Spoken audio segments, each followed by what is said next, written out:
না কালি দৌড়ায় এখন কিতা করতাম আমি হ্যাঁ কোনো গুলো তো পাইরাম না রে মারতাম তুই বাতি যা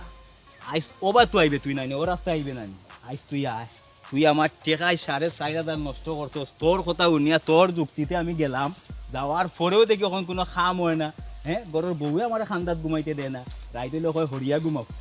ঘুমাও বাতি জানি বেটা এ ও ভাই আয় বন্ধু ভরে মাটিতে তোর লগে ও ভাই আয় তুই আমার চাচা তোর বন্ধু মারাই না বন্ধুর গোষ্ঠী গিলাই রাখ তোর বউ কি তো হইছে বেটা পাগল হই গেলা এখানে কি তো হইছে এ চাই মুখির বুয়া তোর কথা উনিয়াতে লইয়া গেছিলে তোর কোন দাদার কাছে ওকে বলে এমবিবিএস ডাক্তার ডাকাত না সেটা মিলে ডাক্তারি করি আইছে তখন আমার দেখি কোনো কিছু আমি উলবুল পাইলাম না এখানে আমার তোমার তো ওখান আরো অবস্থা খারাপ হয়ে গেছে পাগল হই গেলা এখানে তোমারে তো পাগল হই মুনানি বেটা তোর শাসিয়ে বেটা আমার কান্দাত ঘুমাইতে দে না বেটা কাটলটটা দেওয়াইলাম যখন তোমারে তো একটু সময় লইতাই এ পাগল হই গেলা এখানে বা টাইম তো যাইতো না নি তা কি তার নগদ কাম লই লইব নি সকাল 10টার সময় লইছি বেটা তে সকাল 10টার সময় লইছো এখন কয়টা বাজে তুমি পাগল হই গেলা ডাক্তারে কিতা কইয়া গেছে এ কিতা কইছে তোমারে কয় ঘন্টা কইছে